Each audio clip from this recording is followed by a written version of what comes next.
और दिल्ली की मुख्यमंत्री रेखा गुप्ता के आज के सभी कार्यक्रम रद्द कर दिए गए हैं। सीएम रेखा गुप्ता की कुछ बैठकें भी स्थगित कर दी गई हैं। आज पूरे दिन घर पर ही रहेंगी सीएम रेखा गुप्ता।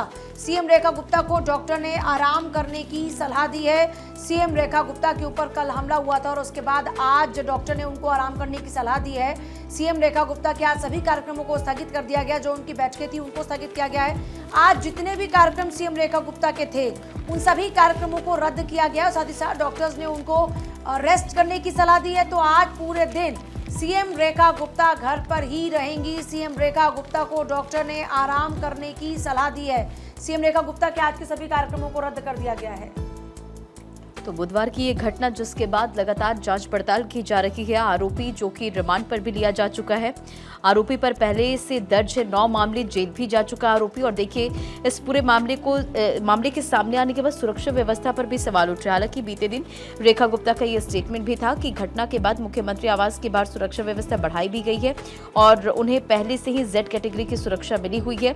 अब देखिए जन सुनवाई के दौरान जिस तरह से ये अटैक हुआ है, मुख्यमंत्री रेखा गुप्ता ने एक बयान जारी कर कहा कि ऐसे हमले से मेरे हौसले और जनता की सेवा के संकल्प को कभी तोड़ा नहीं जा सकता।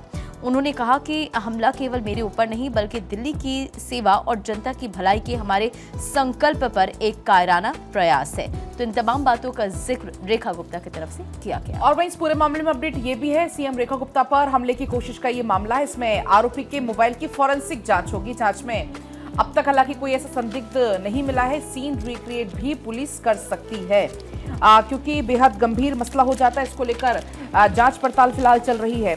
इसी बीच आरोपी की मां ये बोलती है कि बेटा कुत्तों, गायों, पक्षियों से प्यार करता है, किसी पार्टी में वो नहीं है। जब आरोपी की मां से संपर्क किया गया उसने ये भी बोला कि किसी पार्टी से जुड़ा हुआ नहीं है, वो मानसिक रूप से अस्थिर है।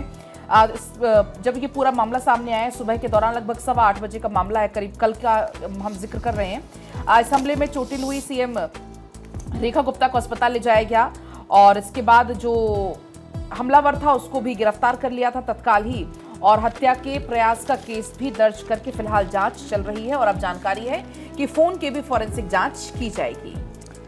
देखिए दिल्ली की सीएम रेखा गुप्ता की सुरक्षा में बदलाव होगा, कोई पास ना आए सुनिश्चित किया जाएगा। जनसुनवाई में नए सिरे से होगी सुरक्षा, क्योंकि बीते दिन का हम जिक्र कर रहे बुधवार सुबह करीब 8:15 का ये पूरा मामला है जब सीएम जनसुनवाई कर रही थी और इसी के बीच उन पर एक अटैक किया जाता है।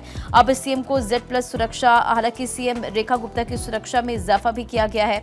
आपको बताएं कि इसके तहत मुख्यमंत्री की सुरक्षा में कुल 58 पुलिसकर्मियों की तैनाती की गई है। इसमें 2 स्क्वाड, एक पायलट, एक बुलेट और रेजिस्टेंस कार और इसी के साथ सुरक्षा कर्मियों का काफिला रहता है और इसके अलावा घर पर अतिरिक्त सुरक्षा है। लेकिन इसके बावजूद जिस तरह से सीएम पर अटैक किया गया, इस पूरे मामले को लेकर जांच पड़ताल की जा रही है। राजेश ने सीएम आवास में जाने से पहले गुजरात में दोस्त को फोन किया था। मुख्यमंत्री कैंप कार्यालय की बाकायदा रैकी भी की थी। इन तमाम बातों का जिक्र देखिए अखबारों में भी है।